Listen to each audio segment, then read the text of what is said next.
మరణం అనేది ఎలా ఏలికి చేసింది అన్నది అక్కడ విడగొడుతున్నాడు. ఏమని? ఆదాము వరకు మరణము ఏలెను అంటాడు. ఆదాము వరకు మరణము ఏలెను. మోషే వరకు, ఆదాము మొదలుకొని మోషే వరకు మరణము ఏలెను అంటే అర్థం ఏంటి? ఇప్పుడు ధర్మశాస్త్రం ఉన్నప్పటికీ ధర్మశాస్త్రం లేనప్పటికీ తేడా ఏంటి?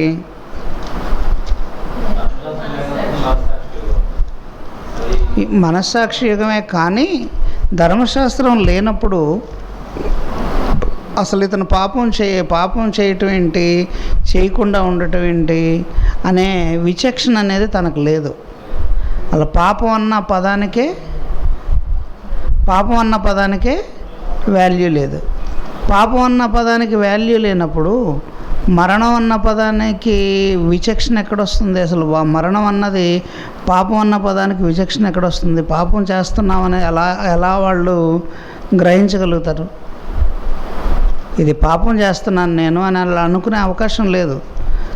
వాళ్ళకి పాపం అంటే ఏంటో తెలియదు, పాపం చేస్తానన్న విచక్షణ కూడా వాళ్ళకి తెలియదు. వాళ్ళు చేసేది పాపం అన్న విషయం కూడా వాళ్ళకి తెలియదు. అంటే పోలండ్ సోళ్ళుగా వాళ్ళకి తెలిసింది ఏంటి అని అంటే ఒకటే, వాళ్ళకి అర్థమైంది ఏంటంటే వాళ్ళకి నచ్చిన పని వాళ్ళు చేసుకుంటూ వెళ్ళిపోయారు.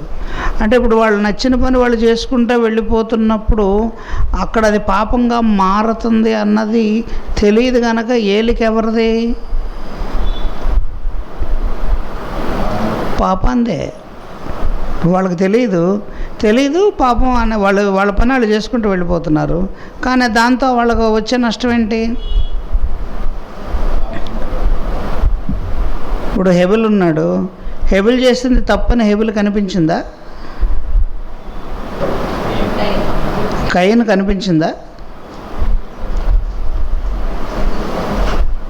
అర్థమైంది పాయింట్? కయీను కనిపించిందా?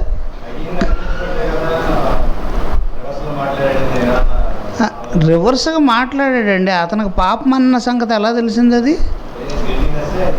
గిల్టీనెస్ కాదు అసలు అది పాపం అన్న సంగతి కయ్యూనికి ఎలా తెలిసింది? అసలు పాపం అన్న పదమే అక్కడ పరిచయం లేదు. మూడో వ్యక్తి అతను వచ్చి చెప్పినప్పుడు మాత్రమే అది పాపం అనిపించింది. అది మనకు తెలుస్తుంది, కానీ తనకు అది తెలిసింది. నాకేం సంబంధం అన్నాడు. తను మాట్లాడే వర్షం నేనేమన్నా నేను కావలి వాడనా అన్నాడు. నీ తమ్ముడు ఎక్కడా అని అడిగినప్పుడు ఈయనే ఉన్నాడు, నేను కావలి వాడనా అన్నాడు. అంటే నీ తమ్ముని యొక్క స్వరం నాకు మొరపెడుతుంది అని మాట్లాడాడు. అంటే ఇప్పుడు అతను చేసింది తప్పని అతనికి తెలుసా? అలా చేయకూడదని తెలుసా? అలా చేయటం తప్పని అలా అనే చెప్పేవాళ్ళు ఎవరైనా ఉన్నారా? ఎవరు చెప్పాలి? మనుషుల్లో ఎవరన్నా చెప్పేవాళ్ళు ఉన్నారా? ఎవరూ లేరు. అంటే అప్పుడు దాన్ని ఏమంటాం మనం? పాపం అనేది ఏలికి చేసింది. పాపం ఏలికి చేయటం అంటే పదం ఏంటంటే దానికి అడ్డుకట్ట లేదు. ఎవరు దాన్ని ఆపేవాళ్ళు లేరు, దాని గురించి చెప్పేవాళ్ళు లేరు. అసలు దానికి ఆ విలువే లేదు. అసలు పాపం అనబడదా కూడా తెలియదు. కొంతమంది చేసినప్పుడు అది న్యాయంగానే అనిపించింది దేవునికి, కొంతమంది చేసినప్పుడు అది అన్యాయంగా అనిపించింది. కొన్ని పనులు కొంతమంది చేసినప్పుడు అది న్యాయంగానే అనిపించింది దేవునికి మనస్సాక్షి కాలంలో, కొంతమంది చేసినప్పుడు అది అన్యాయం అనిపించింది. అంటే ఇక్కడ దేన్ని బట్టి దేవుడు నిర్ణయాన్ని తీసుకున్నాడు? హృదయాన్ని బట్టి. సో ఏలికి చేయటం అన్న పదానికి అర్థం ఏంటి? దాని పని అది చేసుకుంటూ వెళ్ళిపోతుంది కదా, దాన్ని ఆపే పరిస్థితి కానీ ఎవరికి ఏమీ లేదు. అందువలన ఆదాము మొదలుకొని మోషే వరకు మరణము ఏం జరిగింది అక్కడ? ఆదాము మొదలుకొని మోషే వరకు మరణము ఏలెను. సో ఇప్పుడు ఏలింది. అయితే ఆ పదాన్ని వాడుతూ అయితే ఆదాము రాబో వారికి గురుతై ఉండెను. అంటే ఇలా తప్పు చేసే వాళ్ళందరికీ మరణం సంప్రాప్తిస్తుంది అనడానికి మొదటి పర్సన్ ఎవరు? మొదటి పర్సన్, స్టార్టింగ్ పర్సన్ ఎవరు? ఆదాము. అంటే ఆదాము గుర్తు అయి ఉండటం అంటే మరణాన్ని పరిచయం చేసిన మొట్టమొదటి వ్యక్తి ఎవరు? ఇప్పుడు ఒక కేసు మొదటగా డెంగ్యూ కేసు లేదా కోవిడ్ కేసు ఫస్ట్ ఐడెంటిఫై చేశారనుకోండి, దీనికి మూల పురుషుడు ఎవరైనా ఉంటుంది రేపు రికార్డులో? ఇప్పుడు మొన్న కరోనా వచ్చింది సార్, ఆ కరోనా ఫస్ట్ ఐడెంటిఫై చేసిన వ్యక్తి రికార్డు ఎక్కిద్దా? అతని పేరు చిరస్థాయిగా ఉంటుందా? ప్రపంచంలో ఎవరో ఫస్ట్ ట్రేస్ అయిన వ్యక్తి ఒకడు ఉంటాడుగా, ఎవరో ఒకళ్ళు ఇద్దరు ఉంటారు కదండి. ఫస్ట్ ఎవరితో చేస్తారు, చేయగానే వాడికి ఇక్కడ ట్రేస్ అవ్వటం కూడా అంటే మీకు అర్థం ఏంటంటే వాడు రాసింది ఒకటే. మామూలుగా ఒక కోడ్ అనేది ఇలా ఉండాలి, జనరల్ కోడ్ అనేది ఇలా ఉండాలి, జీనోమ్ కోడ్ అనేది ఇలా ఉండాలి అనేది ఒక రూల్ ఉంటుంది కదా. దానికి తేడాగా ఉంటే పాజిటివ్, సేమ్ ఉంటే నెగిటివ్, అంతే కదా. ఇప్పుడు మీరు ఇప్పుడు అలాగే ఇప్పుడు అక్కడ అంత లోతుకు వెళితే కొంచెం ఇబ్బందే. ఇప్పుడు కొత్తగా ఒక టెక్నాలజీ ఒకటి వచ్చింది, మీరు గమనించారో లేదో, డాక్టర్లు కూడా చెప్తున్నారు. వెయిట్ లాస్ అవ్వటానికి ఇంజెక్షన్స్ వచ్చినాయి, వెయిట్ లాస్కి ఇంజెక్షన్స్ వచ్చినాయి. ఇప్పుడు 16,000 17,000 ఉన్న ఇంజెక్షన్ రేపు ఏప్రిల్ తర్వాత 2,000 అయిద్దంట, నెలకు 2,000. ఎవరన్నా తగ్గాలి అనుకున్న వాళ్ళు నెలకు 2,000 పెట్టి ఇంజెక్షన్ చేయించుకుంటే ఒక 6 నెలల్లో 10 కేజీలు 20 కేజీలు తగ్గిపోతారంట. దానికి ఏంటి పరిస్థితి అని అంటే దానికి ఒక రీజన్ చెప్పాడు. అది కూడా వన్ ఆఫ్ ది హార్మోన్, బాడీలో ఆకలి అన్న పదానికి తగ్గించేస్తుంది అంటది. ఇప్పుడు ఉదాహరణకి కొన్ని తింటాం, కొన్ని తినగానే ఆగిపోద్ది. కొన్ని కారపూసే ఉందండి, ఒక స్వీటే ఉంది, కనపడుతున్నాయని ఎదురుగా బేషన్ పెట్టాడని బేషన్ స్వీట్ తింటారా? ఓ ప్యాకెట్ నిండా ఒక 20 లడ్లు ఉన్నాయి, 20 లడ్లు తింటారా? ఒక 2 తినగానే ఏమైపోతుంది, ఎగుటేస్తుంది కదా, తినలేం. అలాగే ఫస్ట్ ఐడెంటిఫై అయిన పర్సన్ ఎవరు? ఫస్ట్ ఐడెంటిఫై అయిన పర్సన్ ఎవరు అంటే ఆదాము. కాబట్టి ఇప్పుడు సిగ్నిఫికెన్స్ ఎవరు? మరణం అన్న పదానికి సిగ్నిఫికెన్స్ ఎవరు? కాబట్టి గుర్తు. మోషే వరకు ఏం వెళ్ళింది? మరణం వెళ్ళింది. ఎలా వెళ్ళింది? మరణం అనేది ఎలా వెళ్ళింది? ఇంకా దానికి ఎవరు మరణం అనేది వస్తుంది కాబట్టి చేయకుండా ఉందాము, ఇది మరణం కాదు, ఈ పని మరణం కాదు అన్నది మనస్సాక్షి యుగంలో తెలియదు. ఒక మాటలో చెప్పాలంటే అది ఎప్పుడు తెలిసింది? సో ఇప్పుడు మరణం ఏలికి చేసినట్టే చేసినట్టే. గుర్తు ఎలా అయ్యాడు? మొదటివాడు కనుక. అదే రాబోవానికి గుర్తు అంటే భవిష్యత్తు తరాలందరికీ ఆయన గుర్తు. రాబో వాళ్ళు ఎవరైతే ఉన్నారో వాళ్ళందరికీ, ఇప్పుడు ఆదాము తర్వాత వచ్చిన వాళ్ళు కదా, ఆదాము మీద ఎలా అయితే మరణం అనేది వెళ్ళిందో అలాగే మన మీద కూడా మరణం వేళకి చేస్తుందా లేదా? ఆ పదం అదే అక్కడ అది మొత్తం అదే వాడుకుంటూ వచ్చాడు. ఏమని? కిందకు వచ్చేసరికి కూడా అపరాధము కలుగునట్లు కృపావరం కలగలేదు, ఎట్లనగా ఒకని అపరాధం వల్ల అనేకులు చనిపోయిన పక్షముగా మరి నిశ్చయముగా దేవుని కృపయు యేసుక్రీస్తు అని ఒక మనుషుని కృపచేతనైన దానమును అనేకులకు కలుగునట్లు అవి విస్తరించాను. మరియు పాపము చేసిన ఒకని వలన శిక్షావిధి కలిగినట్లు ఆ దానము కలుగలేదు.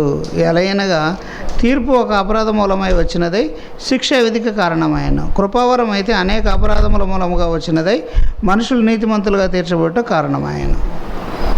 ఏమండి? మరణం ఒక అపరాధం మూలం వచ్చినదైతే ఆ ఒకని ద్వారానే ఏలిన పక్షమున కృపాబాహుల్యమైన నీతిదానం పొందువారు జీవము కలవారై మరణించముగా యేసుక్రీస్తును ఒకని ద్వారానే ఏలుదురు.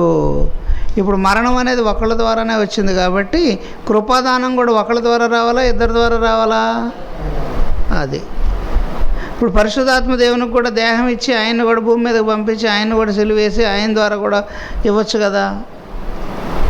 యేసుక్రీస్తు వారికి ఎందుకు అని అంటే అంతమంది అవసరం లేదు. మరణం రావడానికి కారణం ఒక్కడే, మరణం తీసివేయబడటానికి కారణం కూడా ఒక్కడే. అర్థమైందండి? ఇప్పుడు మరణం తీసేయటానికి కూడా దేహాన్ని వాడుకున్నాడు కానీ ఆత్మ దగ్గరికి వెళ్ళలేదు. మరణాన్ని తీసేయటానికి బలిగా మారింది ఏది? దేహం. అర్థమైందా? కానీ ఇక్కడ మీరు ఒక లాజిక్ గమనించండి. ఇప్పుడు బలిగా మారింది దేహం, శిక్ష ఎవరికి పడుతుంది? ఆత్మకి. శిక్ష ఎవరికి పడుతుంది? ఆత్మకి. ఇంతకు తప్పు చేసేది ఆత్మ దేహమా? దేహం కాదు, తప్పు చేసేది ఎవరు? ఆత్మ. 2 చేతులు లేనోడు దొంగతనం చేశాడు. ఇప్పుడు వాడు దొంగతనం ఎట చేశాడు? చేతులు లేవుగా వాడేట దొంగతనం చేస్తాడంటే, పాత గుంటూరులో ఒకడు ఉన్నాడు, వాడికి చెయ్యి ఇక్కడ దాకే ఉంటుంది, ఇక్కడ నుంచి 2 ఏళ్ళు ఉంటాయి, ఈ ఏలు ఏదో ఉంటాయి, ఇక్కడే ఉంటాయి, ఇక్కడే 2 ఏళ్ళు ఉంటాయి. పుట్టుకతోనే అలాగే ఉంటాడు, చచ్చిపోయాడు వాడు. ఇక్కడ కూడా ఉంటాయి. ఈ 2 ఏళ్ళు ఉంటాయి, ఇలా ఉంటుంది. ఇదే 2 ఏళ్ళు ఇలా ఉంటాయి, ఇలా ఉంటాయి అనుకోండి. 3 ఇలా ఉంటాయి ఏమో, సమక్స్ నాకు కరెక్ట్గా గుర్తులేదు. ఇలాగే ఉంటుంది. ఈ ఏరియా మొత్తం మీద 2 ఏళ్ళు, ఈ ఏరియా మొత్తం మీద 2 ఏళ్ళు, ఈ ఏళ్ళు, ఈ ఏళ్ళు ఉండవు. ఆ కూడా ఎక్కడ ఉంటాయి తెలుసా? ఏళ్ళు ఇక్కడ ఉంటాయి, ఇక్కడ కాదు. ఈ చెయ్యి ఉండదు అడిగి, ఇక్కడ నుంచి ఈ చెయ్యి ఉండదు. ఈ 3 ఏళ్ళు ఇక్కడ ఉంటాయి. కానీ వడ్ల బస్తా ఎత్తుతాడు. వడ్ల బస్తాని ఈ రెండింటిని ఇలా పెడతాడు. ఈ 2 బస్తాలతో వడ్ల బస్తా ఎత్తుతాడు వాడు. ఇక్కడే ఉంటాయి. మరి వాడు కన్నాలు కూడా బాగా వేస్తాడు. మరి ఇప్పుడు తప్పు చేసింది చేతులా మనసా? తప్పు చేసింది ఎవరు? దేహమా? దేహం, ఆత్మ. తప్పు చేయమని చెప్పేది ఎవరు? ఆత్మ కాదు. మళ్ళా తప్పు చేయమని చెప్పేది ఎవరు? దేహం. చేయొద్దురా బాబుని మొత్తుకునేది ఎవరు? ఆత్మ. శిక్ష వేసేది ఎవరికి?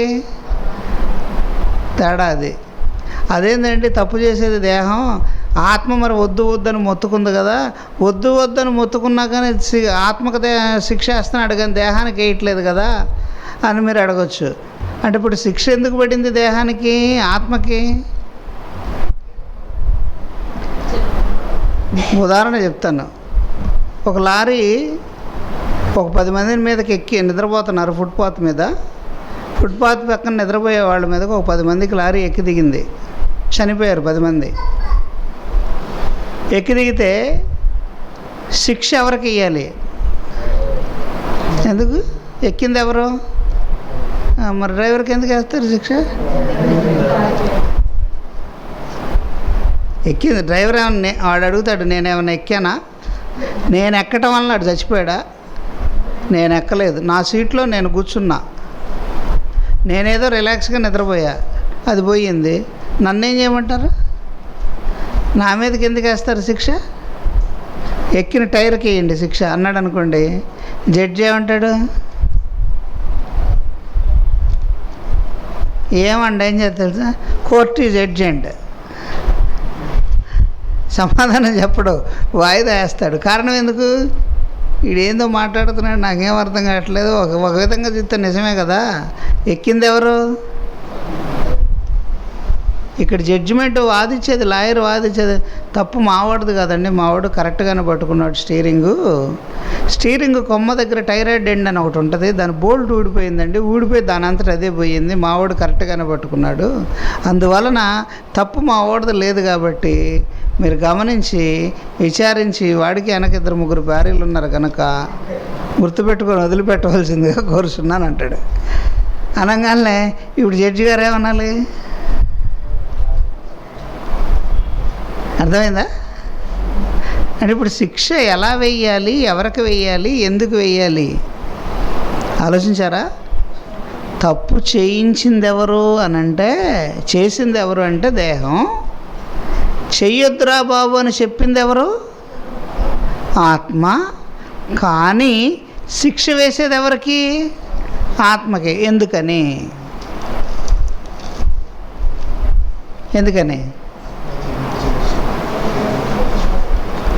కంట్రోల్ చేయవలసిన బాధ్యత ఎవరిది? డ్రైవర్దే. ఇప్పుడు డ్రైవర్ ఎవరు? ఆత్మే. చెయ్యి పని చేయలేదనుకోండి, నీ చెయ్యి నీకు అభ్యంతరపరిచిన ఎడల ఏమన్నాడు? చెయ్యి నరికేసుకో. కన్ను అభ్యంతరపడిస్తే కన్ను పీకేయి. కాలు అభ్యంతరపరిస్తే కాలు తీసేయి. ఎందుకంటే 2 కాళ్ళు కలిగి నరకానికి వెళ్ళే కంటే ఒంటి కాలుతో పరదేశికి వెళ్ళటం మేలు కదా అన్నాడు. అంటే ఇప్పుడు కాళ్ళు లేని వాళ్ళు పరదేశంలో ఉంటారా?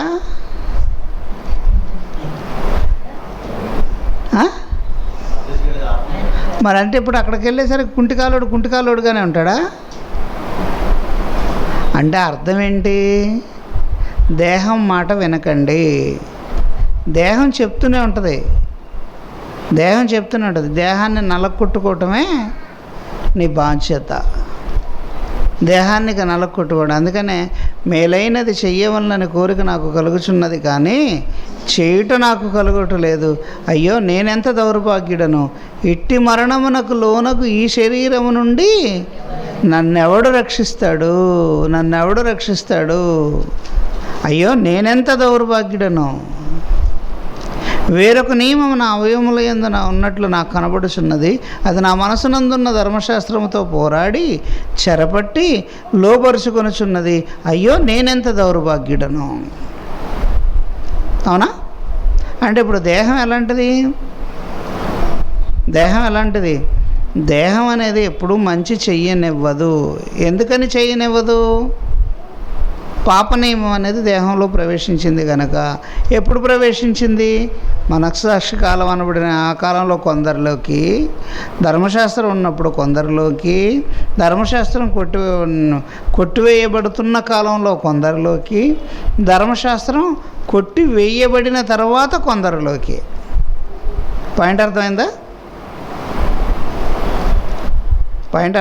ధర్మశాస్త్రం లేని కాలంలో కొందరిలోనికి, అంటే ఆదాము దగ్గర నుంచి మోషే వరకు. ధర్మశాస్త్రం ఉన్న వాళ్ళలో కొందరికి, అంటే ధర్మశాస్త్రాన్ని మోషే దగ్గర నుంచి యేసుక్రీస్తు వరకు. యేసుక్రీస్తు వారు బ్రతికున్న కాలంలో కొందరి దగ్గరికి, అంటే యేసుక్రీస్తు వారు అపొస్తలుల కాలం వరకు. యేసుక్రీస్తు వారు మరణించిన తర్వాత కొందరిలోనికి, అంటే ఆ తర్వాత పుట్టినవారు అని అర్థం. ఆ తర్వాత పుట్టినవారు వీళ్ళందరిలోనికి మరణం అనేది ప్రవేశించిందా లేదా? కానీ ఇక్కడ ఆదాము కాలంలో మరణం ఏలిక చేసింది. ధర్మశాస్త్రం వచ్చిన తర్వాత మరణం అనేది ఏలిక చేయడానికి కారణమైందా? ధర్మశాస్త్రం వచ్చిన తర్వాత ఏలిక చేయడానికి కారణమైందా? దాన్ని ఈ 7వ అధ్యాయం దగ్గరికి వచ్చేసరికి విడగొడతాడు. పాపము ఎక్కడ విస్తరించనో అక్కడ కృప అపరిమితముగా విస్తరించను అన్నాడా? పాపము ఎక్కడ విస్తరించనో కృప అపరిమితముగా విస్తరించను. 20వ వచనం 5:20. అపరాధము విస్తరించున్నట్లు ధర్మశాస్త్రము ప్రవేశించను. అంటే ఇప్పుడు ఇదేంటి? అపరాధము విస్తరించున్నట్లు. అంటే ఇప్పుడు ధర్మశాస్త్రం ఎందుకు వచ్చిందంట? అపరాధం పెరగడాలంటే ఎవరు రావాలంట?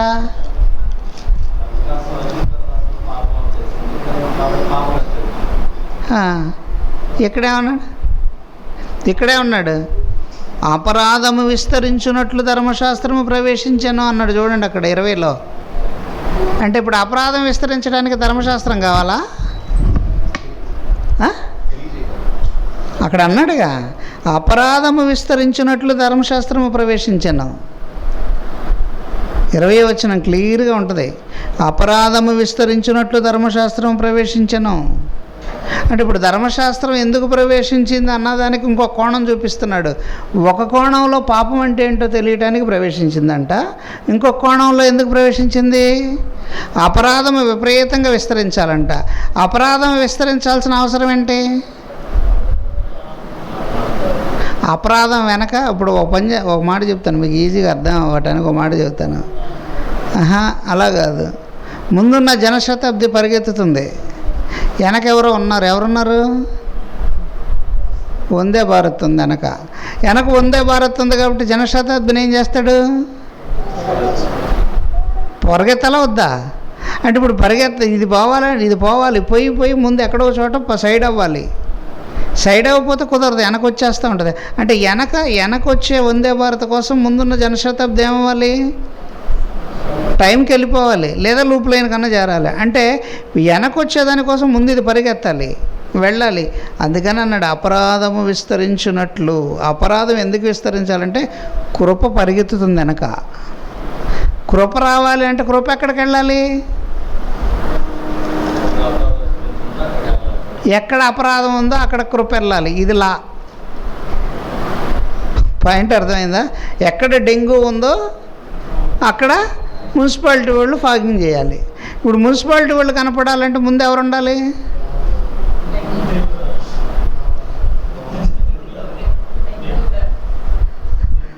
ఎలా ఉంటుంది అనుకున్నారు మీరు? నేను భలే నాకు బాగా వచ్చన్నారు. ఇప్పుడు చెప్పండి నాకు, ఎక్కడ డెంగ్యూ ఉంటే అక్కడికి ఏమవ్వాలి, మున్సిపాలిటీ వాళ్ళు రావాలి. ఇప్పుడు మున్సిపాలిటీ వాళ్ళు రావాలంటే ఎవరు ఉండాలంటే డెంగ్యూ ఉండాలి. అర్థమైందా? ఇప్పుడు ఈ డెంగ్యూ రావడానికి కారణం, డెంగ్యూ రావాలంటే ఎవరు ఉండాలి,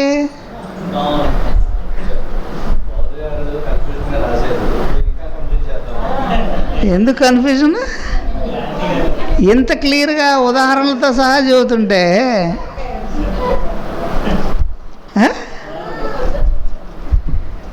పాయింట్ అక్కడ ఎలా ప్రారంభమైందో చూడండి. పాపం అనేది మెల్లిగా బయలుదేరిందండి. ఏదైనా తోటలో పాపం బయలుదేరింది.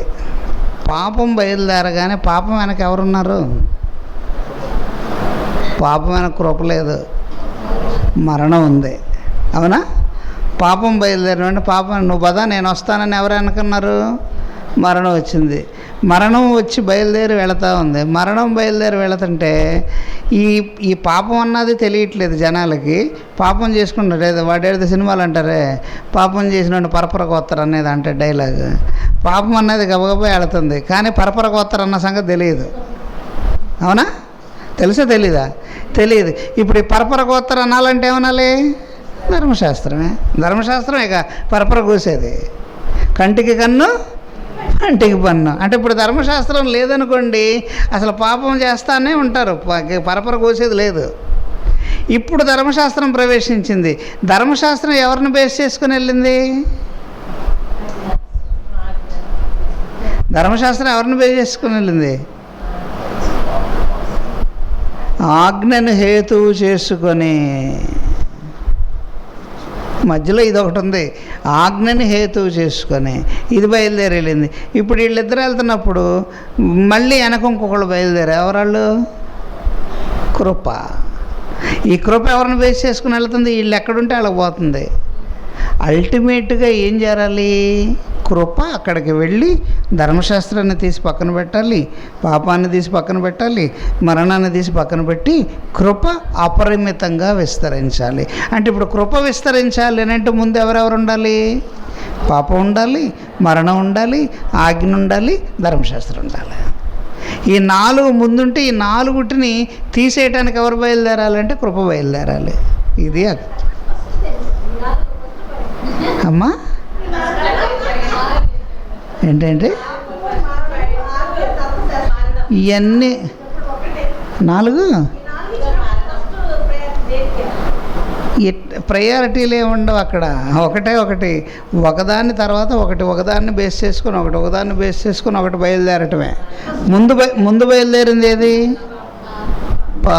ముందు బయలుదేరింది ఎవరు, పాపం వెనక బయలుదేరింది ఏంటి, మరణం. కానీ అది పాపం అని తెలియజేసింది ఎప్పుడు, ధర్మశాస్త్రం వచ్చినప్పుడు. ధర్మశాస్త్రం ఎలా బతికింది, ఆజ్ఞని హేతువు చేసుకొని. ఈ ధర్మశాస్త్రాన్ని, ఆజ్ఞను, పాపాన్ని, మరణాన్ని తీసేయాలంటే ఎవరు రావాలి, అర్థమైందా?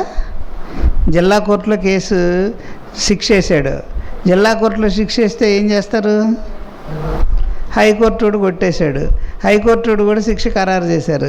శిక్ష ఖరారు చేయగానే ఈయనేం చేస్తాడు, సుప్రీంకోర్టుకి వెళ్తాడు. సుప్రీంకోర్టు కూడా శిక్ష వేసాడు, కానీ ఈయన ఆగట్లా. ఈయనేం చేస్తాడు, ఎలా అయినా చేయించే నాకు ఊరి శిక్ష పడకూడదు, నా శిక్ష తెప్పించేసేయాలంటాడు. ఇప్పుడు ఈయనేం చేస్తాడు, ఎత్తుక్కుంటాడు, ఎవరన్నట్టు ఒక ఆయన ఉన్నాడు, అన్నిటికీ తీసేసాను, ఎవడేసినా కొట్టేస్తాడు ఆయన. అర్థమైందా? ఎవరేసినా కొట్టేస్తారు. ఎవరైనా రాష్ట్రపతి. కృప అలాంటిది. అర్థమైందా? ఈ ముందు ఇది వెళ్ళిందా, ఓకే వెళ్ళని అంటాడు. దాని వెనక్కి ఇది వెళ్ళిందా, ఓకే వెళ్ళని అంటాడు. అన్నీ వెళ్ళిన తర్వాత బయలుదేరతాడు. ఎక్కడికి బయలుదేరతాడు? ఈ 4 చోట్లకి. వీలైతే ధర్మశాస్త్రాన్ని తీసేస్తాడు, కృపను తీసేస్తాడు, ఆజ్ఞను కూడా తీసేస్తాడు. ఈ మూడిటికున్న ఇంటరాక్షన్ని విడగొట్టింది. అర్థమైందా? అర్థమయ్యి అవునట్టుగా ఉంది. ఇంకెంతకంటే ఎక్కువగా నేను ఎలా చెప్పాలన్నా చెప్పలేరండి. ఇంకది అపరాధము విస్తరించున్నట్లు ధర్మశాస్త్రము పాపము మరణమును ఆధారము చేసుకొని ఎలాగూ ఏలెనో. అంటే ఈ పాపం అనేది ఎవరిని సపోర్ట్ చేసుకొని రాజ్యాన్ని వెళ్ళింది? మరణాన్ని. అలాగే నిత్యజీవము కలుగుటకై నీతి ద్వారా కృపయు మన ప్రభు అయిన యేసుక్రీస్తు మూలముగా ఏలు నిమిత్తము. అంటే ఇప్పుడు కృప ఏలటానికి బయలుదేరాలి. ఎక్కడికి వెళ్ళాలి? ఏ బస్ ఎక్కాలి? అది వీళ్ళందరూ వెళ్ళిపోయిన తర్వాత బయలుదేరింది కృప. కృప ఏ బస్సు ఎక్కాలి? పాపం అనే బస్సు ఎక్కడైతే ఉందో అక్కడికి వెళ్ళాలి. అవునా? అందుకని పాపము ఎక్కడ విస్తరించనో అక్కడ కృప అపరిమితముగా విస్తరించను. ఇది చెప్పి మళ్ళీ ఏమంటాడు? అలాగైతే ఏమందుము కృప విస్తరించవలననే పాపమందు నిలిచి ఉందుమా అట్లనరాదు.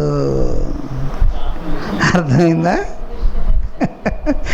నేను కన్ఫ్యూజ్ చేయటం కాదు. ఇప్పుడు కన్ఫ్యూజ్ చేసిన ఆయన ఎవరు? కన్ఫ్యూజ్ చేసిన ఆయన ఎవరు? అట్లనరాదు. పాపము విషయమై చనిపోయిన మనము ఇక మీదట ఎలాగూ దానిలో జీవింతము? క్రీస్తు యేసులోనికి బాప్తిసం పొందిన మనమందరము ఆయన మరణములోనికి బాప్తిస్మం పొందితమని మీరు ఎరుగరా. అంటే ఇప్పుడు దానిలో నుంచి మళ్ళీ దీనిలో డైవర్ట్ అయ్యాడు. ఇంతకీ పై అన్నీ ఎందుకు మాట్లాడాడు అన్నది ఒకసారి గుర్తుపెట్టుకోండి. పాపం అనేది ఎలా ప్రవేశించిందో, దేన్ని ఆధారం చేసుకుందో, దేన్ని ఆధారం చేసుకొని అది లోకంలో ప్రబలిందో, ఆ తర్వాత దాన్ని తీసేయటానికి ఏది వచ్చిందో, ఏది వచ్చి ముందున్న వాటిని అన్నిటినీ తీసేసిందో క్లియర్గా ఉంది. అర్థమైందా? ఇప్పుడేమంటాడు? క్రీస్తు యేసులోనికి బాప్తిసం పొందిన మనమందరము ఆయన మరణములోనికి బాప్తిస్మము పొందితిమని మీరు ఎరుగరా. ఇక్కడ నుంచి మళ్ళీ పూర్తిగా మారిపోయింది. దాన్ని తీసేసాడు. ఇప్పుడు పాపం మరణం అంతా విడగొట్టాల్సినంత వరకు విడగొట్టి ఇప్పుడు దేనికి కనెక్షన్ పెడుతున్నాడు? బాప్తిస్మానికి మరణానికి కనెక్షన్ పెడుతున్నాడు. మీరు బాగా పాయింట్ చూసుకోండి. ఏలికి మొదలుపెట్టింది ఎక్కడ? పాపము మరణమును ఆధారము చేసుకుని వెళ్ళింది కదా, అంతవరకు ఓకే. ఇప్పుడు ఏం చేశాడు? మరణానికి బాప్తిస్మానికి ఒక లింక్ ఉంది, మీకు తెలుసా అన్నాడు. ఏంటి మరణానికి బాప్తిస్మానికి లింకు? మరణానికి బాప్తిస్మానికి లింక్ ఏంటి? క్రీస్తు యేసులోనికి బాప్తిస్మము తీసుకొనిన మీరందరూ ఆయన మరణములోనికి బాప్తిస్మము పొందితిమని మీరు ఎరుగరా. అంటే ఇప్పుడు బాప్తిస్మానికి అర్థాన్ని మార్చేశాడు. బాప్తిస్మానికి అర్థాన్ని మార్చేశాడు. ఇంతకీ బాప్తిస్మం అంటే ఏంటి అని అంటే, మరణాన్ని జయించటానికి నీకు ఇవ్వబడినటువంటి ఒక పని. మరణాన్ని జయించటానికి నీకు ఇవ్వబడిన పని ఏంటది? బాప్తిస్మం. అంటే బాప్తిస్మం అనే పని నువ్వు తీసుకుంటే, ఆ పని నువ్వు చేస్తే, బాప్తిస్మాన్ని పనిగా పరిగణిస్తే, ఆ పని నువ్వు చేస్తే నీవు కూడా క్రీస్తు మరణంలోనికి పాలు పొందినట్లే. క్రీస్తు మరణంలోనికి నువ్వు పాలు పొందితే పునరుద్ధానంలో పాలు పొందినట్లే. అంటే ఇప్పుడు పునరుద్ధానంలో నువ్వు పాలు పొందాలంటే ముందు దేనిలో పాలు పొందాలి? పునరుద్ధానంలో పాలు పొందాలంటే ముందే దేనిలో పాలు పొందాలి? బాప్తిస్మంలో పాలు పొందాలి. బాప్తిస్మంలో పాలు పొందితే దేనిలో పాలు పొందాలి? మళ్ళా మరణంలోనికి పాలు పొందటం. బాప్తిసం పొందాలంటే ఉదాహరణ చెప్తానండి. మనకి వివాహం కానంత వరకు మన ఇష్టం వచ్చినట్లుగా హాయిగా పనిచేసి 1000 రూపాయలు ఇస్తే 1000 రూపాయలు ఖర్చు పెట్టుకున్నాం. ఇప్పుడు వివాహం అయింది, పని చేశారు, 1000 వచ్చినాయి. ఇప్పుడు 1000 ఖర్చు పెట్టుకోవడానికి అధికారం ఉందా మీకు? ఎంత ఖర్చు పెట్టుకోవాలి? మొత్తం వాళ్ళకేనా? ఇప్పుడు లిమిట్ వచ్చేసిందిగా. లిమిట్ వచ్చిందా? 1000 రూపాయలు వచ్చినాయి. ఇప్పుడు పెళ్లి కాకముందు 1000 ఖర్చు పెట్టుకున్నాను. నిన్ను అడిగేవాళ్ళు లేడు, ఎవరు లేరు. ఎవరు ఖర్చు పెట్టుకున్నారు, అయిపోయింది. ఇప్పుడు 1000 రాగానే ఖర్చు పెట్టాలనగానే మళ్ళీ ఎమ్మట ఎవరు గుర్తొస్తారు?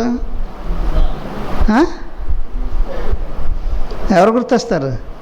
1000 ఖర్చు పెట్టగానే రాగానే కంటికి ఖర్చు పెడదాం అనుకునేలోపు గుర్తొచ్చేది ఎవరు? భార్య, పిల్లలు, అంతే కదా. వాళ్ళు గుర్తు రాగానే ఏం చేస్తారు? ఖర్చు తగ్గించుకొని ఎక్కడికి వస్తారు? 100-200కి వస్తారు. అవునా కదా. 100-200కి వచ్చి 100-200 కట్టి పెట్టుకుంటారు. ఇప్పుడు బాప్తిసం పొందిన మీరు మరణంలో పాలు పొందకపోతే, బాప్తిస్మం పొందిన వారు మరణంలో పాలు పొందకపోతే ఏమీ లేదు. పునరుద్ధానం రావాలి అని అంటే బాప్తిస్మం ఒక్కటే సరిపోతుందా? పునరుద్ధానం రావాలంటే బాప్తిస్మం ఒక్కటే సరిపోతుందా? సరిపోదు. మరేం కావాలి? మరణంలో పాలు పొందాలి.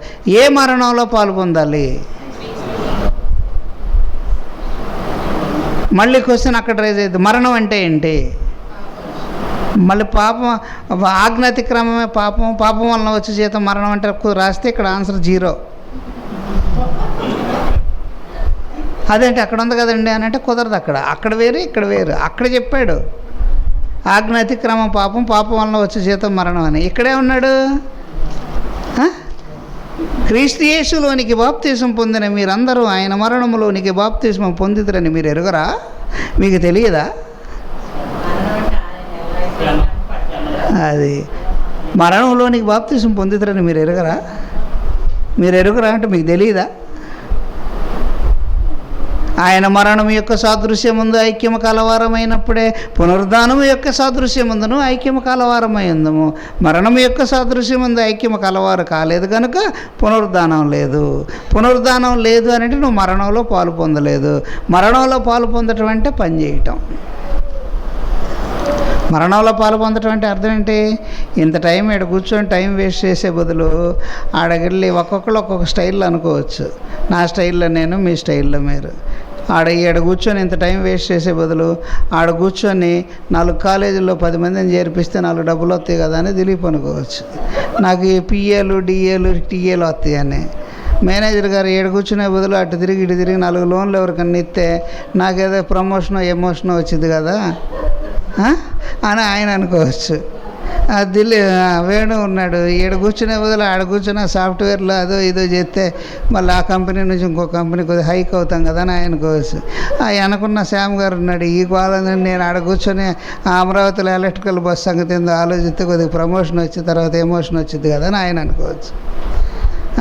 ఫ్రాన్సిస్ గారు ఇదంతా నాకెందుకులే, ఆడ కూర్చుంటే కొద్దిగా నా పని ఏందో నాకైదు కదా అని ఆయన అనుకోవచ్చు. కోటేశ్వర గారు ఈ అమ్మారావు గారు నన్ను సాగుబడి సేవలు మొత్తున్నాడు, అటు పోతే 4 ప్యాకెట్లు మిర్చి, 4 బస్తాల బియ్యం, ఇదేదో అయ్యేది కదా, టైం అంతా వేస్ట్.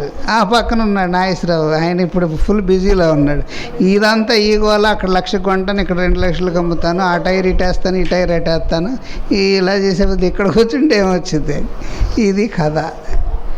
మరి ఏముంది, ఆ క్లబ్ పెడితే అట్టుండేది, ఈ క్లబ్ ఎలా ఉండేది అనేది ఇది కథ. ఇది రాహేల ఏం చేస్తుంది,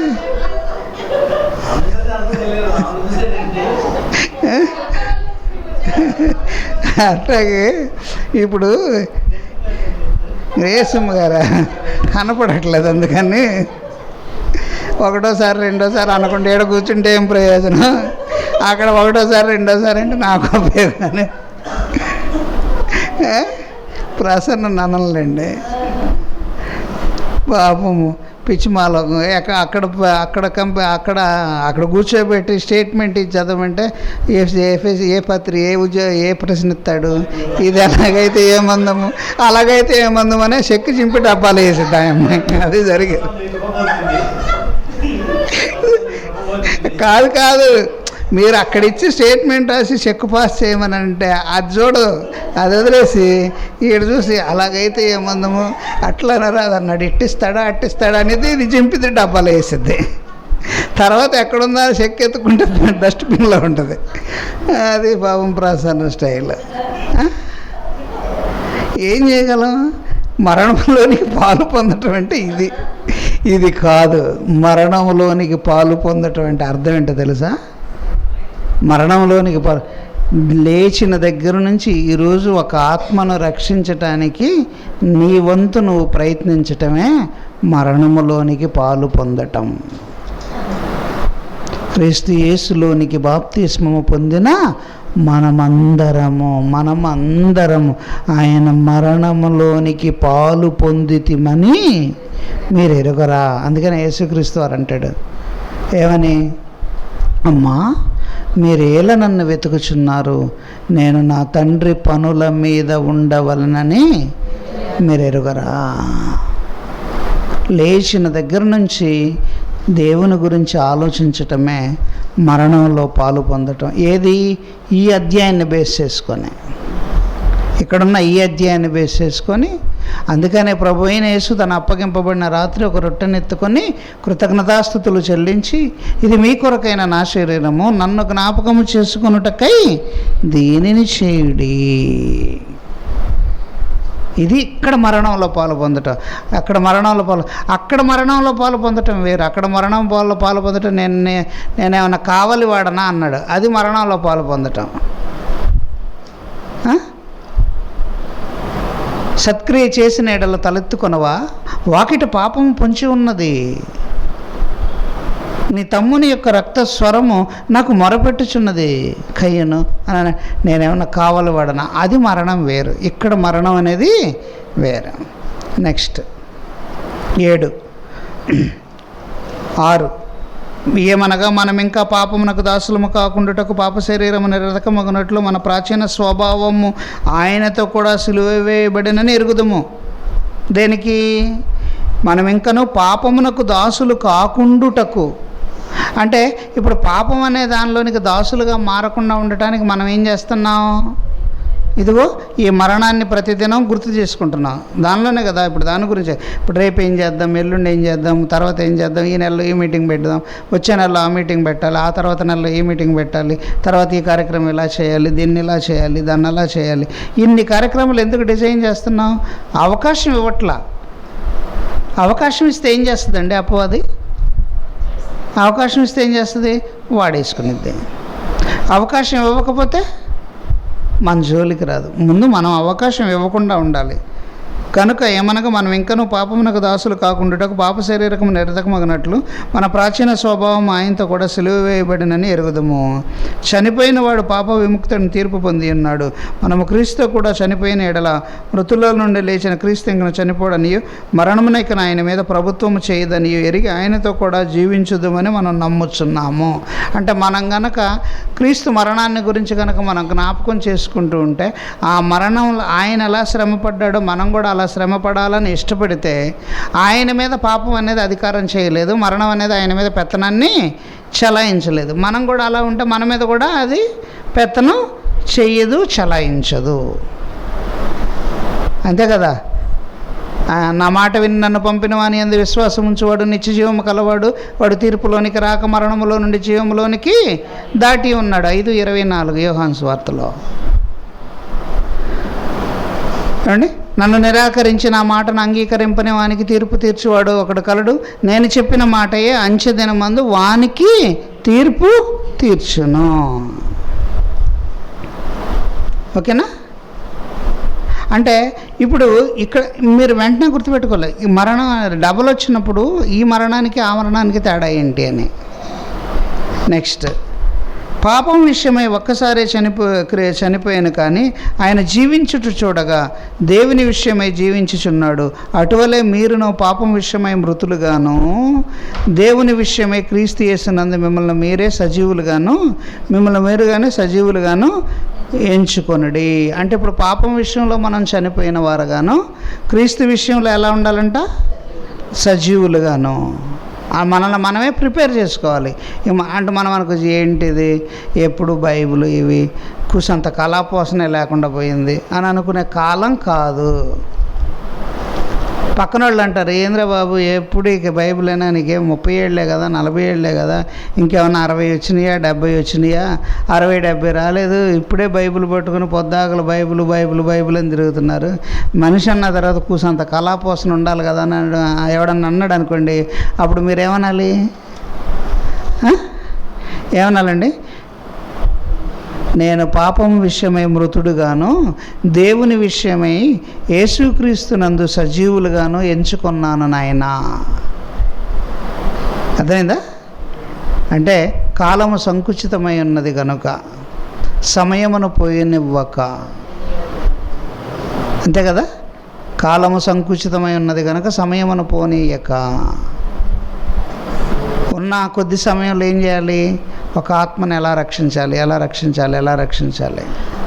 కాబట్టి శరీర దురాశలకు లోనైనట్లు చావునకు లోనైన మీ శరీరమునందు పాపము ఏలనీయకుడి, మరియు మీ అవయవములను దుర్నీతి సాధనములుగా పాపమునకు అప్పగింపకుడి.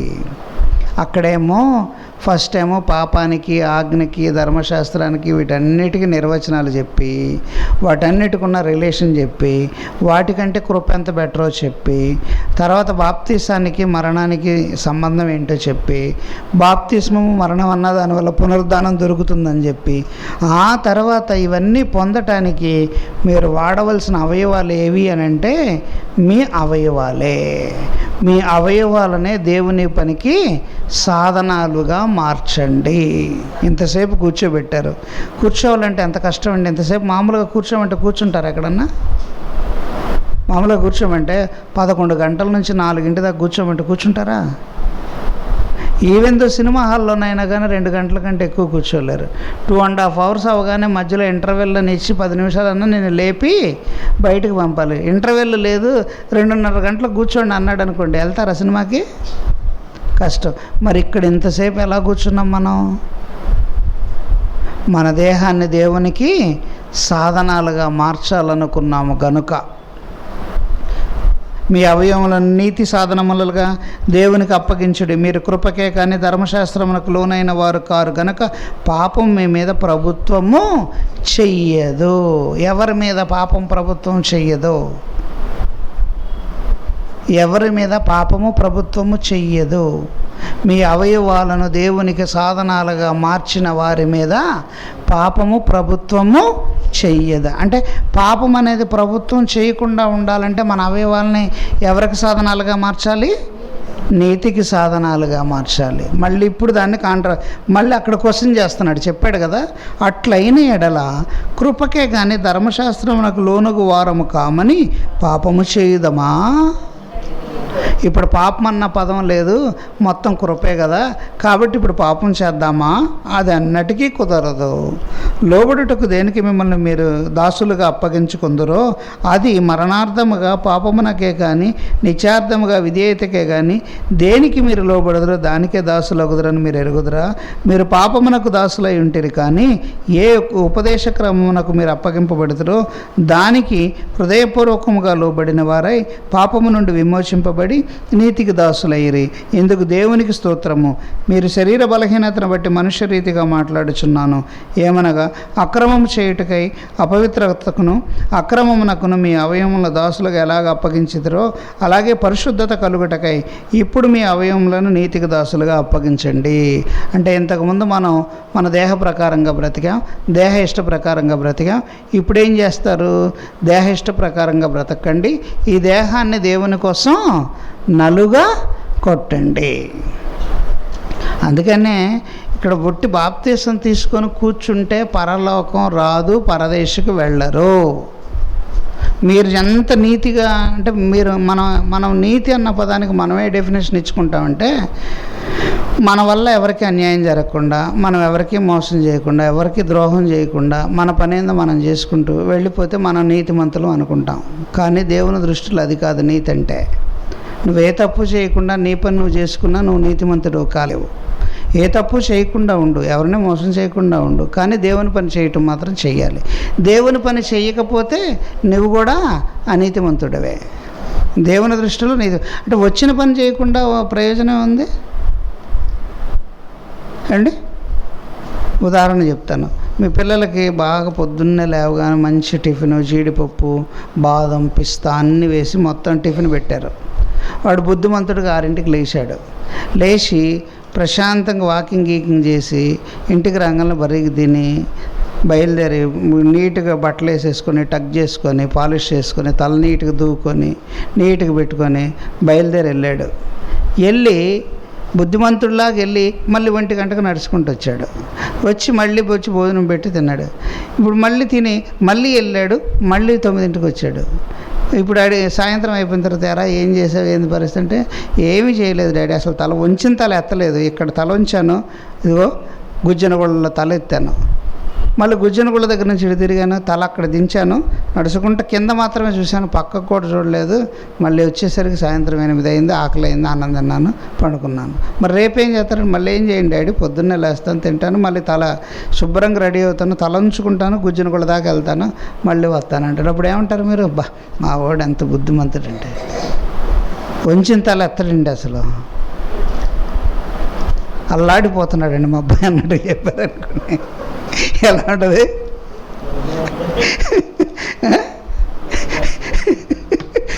మంచోడేనా? ఇది కాదు, బాప్తిసం తీసుకున్నారంటే పని పని పని పని పని పని అని హృదయం ఏం చేస్తూ ఉండాలి, నిన్ను ప్రేరేపించాలి. మీ అవయవాలను నీతికి సాధనాలుగా మార్చాలి. అది అక్కడ అన్నాడు అని. కిందకి మరలా మీరు కిందకి దానికి వచ్చేసేస్తే కిందకి, అట్లయిన ఎడల కృపకే కానీ ధర్మశాస్త్రమునకు లోనగు వారము కామని పాపము చేయదమా? అది అన్నటికీ కుదరదు. లోబడుటకు దేవుడు మిమ్మల్ని దేనికి మీరు దాసులుగా అప్పగింపబడతారో అది మరణార్థముగా పాపమునకే కానీ నిత్యార్థముగా విధేయతకే కానీ దేనికి మీరు లోబడుదరో దానికే దాసులగుదరని మీరు ఎరుగరా? మీరు పాపమునకు దాసులై ఉంటారు, కానీ ఏ ఉపదేశ క్రమమునకు మీరు అప్పగింపబడితేరో దానిని హృదయపూర్వకముగా లోబడిన వారై పాపము నుండి విమోచింపబడి నీతికి దాసులైతురు. ఇందుకు దేవునికి స్తోత్రము. మీ శరీర బలహీనతను బట్టి మనుష్య రీతిగా మాట్లాడుచున్నాను. ఏమనగా అక్రమము చేయుటకై అపవిత్రతకును అక్రమమునకును మీ అవయవములను దాసులుగా మీరు ఎలాగో అప్పగించుతారో అలాగే పరిశుద్ధత కలుగుటకై ఇప్పుడు మీ అవయవములను నీతికి సాధనములుగా అప్పగించుడి. మీరు పాపమునకు దాసులై ఉన్నప్పుడు నీతి విషయమే నిర్బంధము లేని వారై ఉంటుంది. అప్పటి క్రియల వలన మీకేమి ఫలము కలిగను? వాటిని గురించి మీరు ఇప్పుడు సిగ్గుపడుచున్నారు కారా? అంతకుముందు అలాగే ఉన్నారు కదా, ఇప్పుడు అవన్నీ గుర్తు తెచ్చుకుంటే మీకు సిగ్గుగా ఉంటుంది కదా. వాటి అంతము మరణమే. అయినను ఇప్పుడు పాపము నుండి విమోచింపబడి దేవునికి దాసులైనందున పరిశుద్ధత కలుగుటయే మీకు ఫలము, దాని అంతము నిత్యజీవము. ఎలయనగా పాపం వలన వచ్చు జీతము మరణము, అయితే దేవుని కృపావరము మన ప్రభు అయిన యేసుక్రీస్తునందు నిత్యజీవము. సహోదరులారా, మనుషుడు బ్రతికి ఉన్నంతకాలం ధర్మశాస్త్రం అతని మీద ప్రభుత్వం చేయుచున్నది. మీరు చేయుచున్నదని మీకు తెలియదా? ధర్మశాస్త్రం ఎరిగిన మీతో మాట్లాడుతున్నాను. మళ్ళీ మార్చేస్తాడు. ధర్మశాస్త్రం ఎరిగిన మీతో మాట్లాడుతున్నాను. భర్త కలిగిన స్త్రీ భర్త బ్రతికి ఉన్నంత వరకు ధర్మశాస్త్రం అతని మీద బద్దురాలు, కానీ భర్త చనిపోయిన ఏదైనా భర్త విషయంలో ధర్మశాస్త్రం నుండి ఆమె విడుదల పొందను. కాబట్టి భర్త బ్రతికి ఉండగా ఆమె వేరొక పురుషుని చూడని ఏదైనా వ్యభిచారం అనకూడదు, కానీ ఆమె భర్త చనిపోయిన ఏదైనా ధర్మశాస్త్రం నుండి విడుదల పొందిన కనుక వేరొక పురుషుని వివాహం చేసుకుని వ్యభిచారం కాకపోవడం.